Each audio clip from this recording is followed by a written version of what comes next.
Middle east में भले ही Israel और हिजबुल्लाह के बीच जंग रुक गई हो और हमास के साथ चल रही जंग हल्की पड़ गई हो, लेकिन ईरान के एक और साथी यानी यमन के हूती बागी हार मानने को तैयार नहीं हैं। हूती लगातार इजराइल पर हमले कर रहे हैं और उन्हें कमजोर करने के लिए अमेरिका को भी हमले करने पड़ रहे हैं। लेकिन हूतियों पर हमले के फेर में हालात कुछ ऐसे बने हैं कि अमेरिका को अपना ही एक बेहद महंगा फाइटर जेट मार गिराना पड़ा है। अमेरिकी सेना का कहना है कि उसने रविवार को सुबह लाल सागर के ऊपर गलती से अपने ही F-18 लड़ाकू विमान को निशाना बना दिया, जिसके कारण दोनों पायलट्स को विमान से इजेक्ट करना पड़ा। अमेरिकी सेंट्रल कमांड इस समय यमन में हूतियों के खिलाफ कार्रवाई कर रही है। इसके पहले शनिवार को अमेरिकी विमानों ने हूतियों के गढ़ यमन की राजधानी सना पर बमबारी की थी। अमेरिकी सेंट्रल कमांड ने अपने बयान में बताया कि दोनों पायलट्स को बचा लिया गया है, जो कि गलती से अमेरिकी मिसाइल का ही निशाना बन गए थे। उनमें से एक को हल्की चोटें आई हैं। इसमें कहा गया है कि ये फ्रेंडली फायर यानी अपने ही विमान पर गोलीबारी का एक मामला है, जिसकी जांच की जा रही है। सेंट्रल कमांड ने बताया कि गाइडेड क्रूजर मिसाइल से लैस अमेरिकी नेवी के विध्वंसक USS गेटिसबर्ग ने गलती से एक मिसाइल दागी और एक F-18 को निशाना बना दिया। ये विध्वंसक USS Henry S Trueman carrier strike group का हिस्सा था। लड़ाकू विमान F-18 ने हेनरी एस ट्रूमैन पोत से ही उड़ान भरी थी।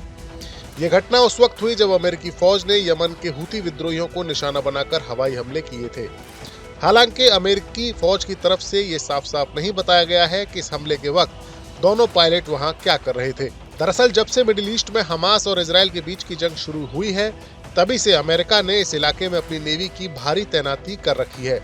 इसी दौरान हमास के समर्थन में हूती बागी लाल सागर और अदन की खाड़ी में लगातार मालवाहक जहाजों को निशाना बना रहे हैं। यमन की भौगोलिक स्थिति में हूती उस हिस्से पर कंट्रोल रखते हैं जो लाल सागर का तटीय इलाका है। मिडिल ईस्ट का इलाका खनिज तेल और गैस का बड़ा भंडार है। पूरी दुनिया की ऊर्जा जरूरतों का एक बड़ा हिस्सा यहीं से निर्यात होता है और लाल सागर और अदन की खाड़ी के समुद्री मार्ग से इस निर्यात का बड़ा हिस्सा गुजरता है।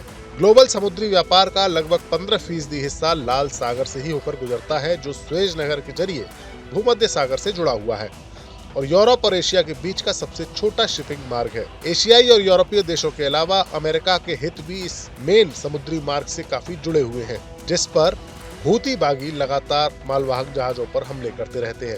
इसीलिए अमेरिका ने हूतियों को काबू में करने के लिए मिलिट्री अभियान चलाया है और इसी अभियान के तहत अमेरिकी जेट्स और नेवल शिप यमन पर बमबारी करते रहते हैं। अमेरिका ने गलती से जिस अपने F-18 फाइटर जेट को मार गिराया है, उसे इसके साथ ही करीब 473 से 884 करोड़ रुपए का नुकसान हुआ है, क्योंकि इसकी कीमत लगभग इतनी ही है। ये वही फाइटर जेट है जिसे अमेरिका भारत को बेचना चाहता था। अमेरिकी गवर्नमेंट की तरफ से भारतीय नेवी के एयरक्राफ्ट कैरियर INS विक्रांत के लिए जो फाइटर जेट बेचने का प्रस्ताव रखा गया था, वो यही F-18 फाइटर जेट था। लेकिन भारत ने इस प्रस्ताव को ठुकराते हुए फ्रांस के राफेल M से डील कर ली थी।